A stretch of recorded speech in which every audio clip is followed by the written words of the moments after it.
This is going to be another Ravens rookie profile. This time I look at Tavius Robinson, the Ravens 6'6", 260-pound DN that they drafted out of Ole Miss in the 4th round. Look, I'll be honest with you, a lot of people, myself included, had never heard or read that name, nor watched any film prior to the draft, but it doesn't take long. If you look at, especially the 2022 film, it really doesn't take you long to see what the Ravens possibly see in terms of what he's capable of right now and the potential.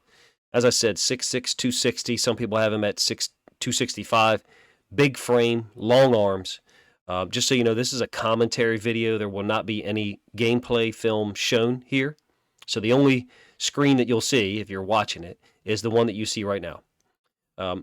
He played 2 distinct techniques in the games I watched from 2022. And I'm going to be honest with you up front. I'm not a huge fan of Ole Miss's defensive structure. Although I do recognize that at times they had success, don't get me wrong. I felt like later on in the year some things were figured out against them. But in any case, Ole Miss played a lot of 3-man fronts. And by that, I do not mean a 3-4. I mean 3 down linemen and a lot of very light boxes. So like a 3-2 in the box, almost a dime look in some cases. And then on pass plays or pass rush situations, a lot of 3-man rushes. And that even goes back to 2021. And I think that impacted Tavius Robinson in a lot of ways and all of their D linemen. Imagine on a 3-man rush, and there was a QB spy there in many situations, particularly in the Auburn game because Auburn's quarterback was so athletic. But he still showed the ability to get to the quarterback despite so many 3-man rushes. And I did put a Twitter video up that I'll link up in the description. You're welcome to go check it out. It's basically, I think, 11 pass rush snaps of Tavius Robinson against Auburn. And then I think there's a handful from 2021 as well. In the 3-man rush scheme, the guards, they can help people. One guard can help on the nose, and the other guard can help on one of the DNs. Robinson got helped on a lot because there was only a 3-man rush. When he's in a tilted 5 technique, so when he's lined up outside shade of the tackle in a really low stance, and I mean really low for a guy his size, I love his stance. And he looks gigantic and long standing up. But then you see him in his stance, and he's super low to the ground. He's ready to explode. For a guy who's 6'6", that says a lot immediately, just the stance. It means he's able to get into a great stance. He's able to explode out of that stance. I think if you compare him to the other guys we have on the roster as edge rushers, we don't necessarily have someone like him. And here's what I mean. Owe is 6'5", 250. Ojabo is 6'5", 250. Bowser 6'3", 240, somewhere in there. So a little bit smaller. Say we bring back Justin Houston. All 4 of those guys, they're 3-4 outside linebackers. Tavius Robinson is 6'6", 260, 265, somewhere in there. With his frame, he certainly looks like a guy who could be 275 easy, even as soon as this September. No one on our roster has this size that plays out of a 3-point stance, whether it's a tilted 5 or 9 technique to the tight end side. None of those 4 guys plays out of a 3-point stance as much as Robinson did on film in 2022.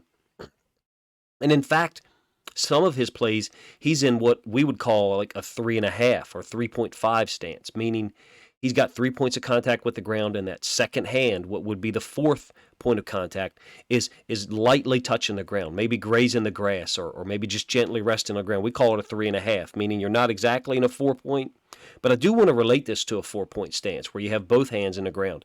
He was asked to play in a 4-point stance a lot, what's called a 4-eye, inside shade of the tackle. That inhibits or limits your pass rush options.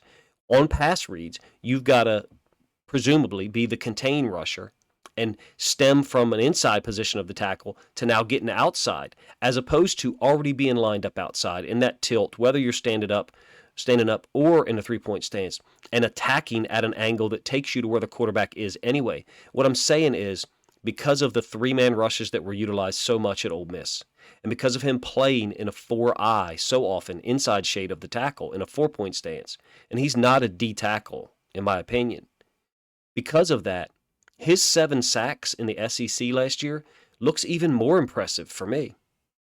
He's a unique talent that the Ravens bring in. I think those 2 elements, the height and the size, at 6'6", with those long arms, and his ability and experience playing out of a three-point stance, comparing that to the rest of the OLBs on the Ravens roster, they're playing a two-point stance, standing up.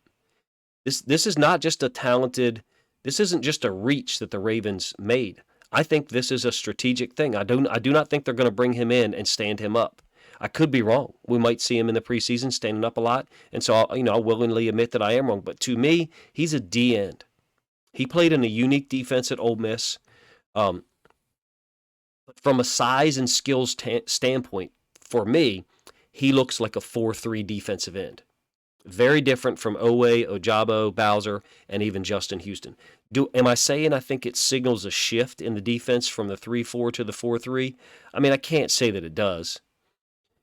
We certainly have some other tall guys in the past, in Calais Campbell and Brent Urban, and they spent a little bit of time, shifting out to a 5 technique. So maybe he's going to play to the weak side, where or to Bowser's side, where Bowser can drop back and drop out and pass, make it look like a 4-3. Malik Harrison can do the same thing. So maybe he's going to play in a 4-eye some, and maybe that's the reason why the Ravens drafted him, is because they saw some of that versatility in him. I think he looks great in the three-point stance as a 5 technique and a 9 technique. I think playing in a 4-eye against the tackles I saw him playing against in the SEC, he seemed to do well also. Kicking him inside in pass rush situations has been mentioned. Absolutely, I could see that. It seems like to me, though, that might be a while. It might be a while before we see a lot of that. Meaning, in terms of him being active, playing a lot of snaps, getting on the field, I think it's going to be a while, especially if the Ravens sign Justin Houston. Then you've got Owe, Bowser, Ojabo, and Justin Houston ahead of him. And come on, pass rush situations. If we get Justin Houston on this team, he's going to be on the field. How could he not be after the performance that he put up last year? I'm a big fan of this pick. I'm going to be honest with you. Even though I had never heard of him and I had never watched film of him, obviously, could the Ravens have drafted him later? Could they have taken a 3-4 outside linebacker instead? Sure. I got no problem if someone wants to make either of those two statements or both. But I really think this is forward thinking by the Ravens. I think they're looking at one player who can edge rush and interior rush while being on the same field at the same time, and having some versatility in the call and some ability to adjust. And I think that fits with Tyus Bowser being on the field, who's so good at dropping out in pass drops, whether it's man or zone. Owe and Ojabo clearly are not as effective. I think the mold of Tavius Robinson does not exist on this team. Now, I've heard people mention Pernell McPhee. And, if you listen to my channel much, Pernell McPhee is one of my favorite football players ever. Like, ever. And he, even Pernell McPhee, 6'3", 280, 285, is a different sized body than Tavius Robinson. 6'6", long arms. To me, he's going to be a little bit taller, a little bit longer than Owe and Ojabo, who are both 6'5". Another thing to mention about Robinson, he forces fumbles. He had 4 in 2022, 1 against Alabama, and then 2, I think, in their season-ending loss to Texas Tech. I believe that was a bowl game. Very similar to David Ojabo, who forces fumbles at a high rate. Did so in college, his last year at Michigan.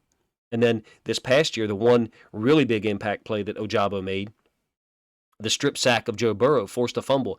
There are certain guys who just force fumbles because of the way they explode, how long their arms are, how strong they are, the impact they make when they hit the quarterback.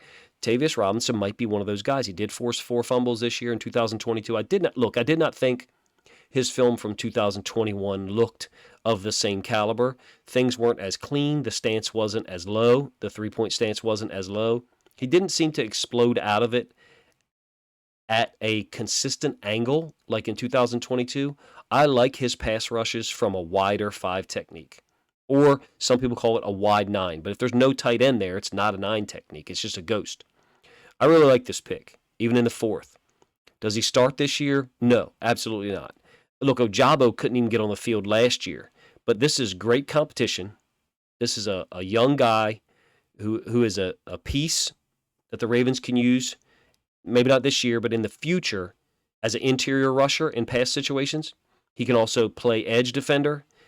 Gives them great depth, all the physical tools, played in the SEC, carries a very big frame with explosive ability and a burst. I think his hand usage at times could be a little bit more consistent, but he gets the job done. If you follow me on Twitter, and I'll put a link in the description, go look at the thread that I shared on Twitter that shows a number of his pass rushes against Auburn. I don't think that Auburn's right tackle was super talented compared to Tavius Robinson. He did play on either side, but when you look at just stats, if you only look at stats, you're missing a large piece of the picture. And the film showing him in a 4-eye, which again means inside shade of the tackle, and then he's got a contain rush outside. That's a vastly different angle that he's got to play at. He's got to recognize pass, loop to the outside, then start to run some type of stunt. He was still able to get things accomplished pass rushing from a 4-eye. I'm not saying it's impossible. It's just vastly different than playing in a wide 5 or a wide 9, which he showed that ability as well. That's why I said in the beginning that he played two distinct techniques or two distinct alignments, and I think he played both of them well. Is he a 3 technique? No. Could he play wide 3 technique on pass rush downs? Absolutely. Is that going to be in 2023, 2024? Well, I mean, that all depends on his development, his commitment, how the Ravens coach him, what they ask him to do. I think there's a lot of potential there. It's okay if you disagree with me because none of us, heard the name. None of us had him on our mock drafts and such. And particularly as the 4th round, popped up and the Ravens took a linebacker, safety, hybrid type guy in the 3rd round after taking a receiver in the 1st round, we were all expecting a corner to get picked in round 4. And there were certainly some really good ones still on the board. Some really good corners or some guys with talent didn't even get drafted. Tavius Robinson, in my opinion, could turn out to be a really astute pick by the Ravens. Just another guy that they add out there to the edge with some positional versatility, long arms, 6'6", huge frame, really gets after it. Love his film from 2022. If you're in my Patreon, you have access to some of the film yourself through the online database, and you can take a look at it yourself. Or if you're in my Patreon, you're in the Discord, and people feel free to talk about it, which they do all the time. I think this is an underrated pick, as it should be, because not many people knew his name. But he had 7 sacks, 8 tackles for loss, and 4 forced fumbles in the SEC. That's a pretty damn high level of production, if you ask me, just going by the stats. And the film really shows a guy who could have had more if he played in a little bit better scheme than what Ole Miss showed. You guys let me know what you think of this commentary video. If you watched the Twitter video, feel free to comment over there or comment in here. Let me know what you thought of his technique, his explosiveness and athletic ability. And if you think other people might enjoy this video, please consider grabbing the link to it and sharing it on social media to help this video get more reach.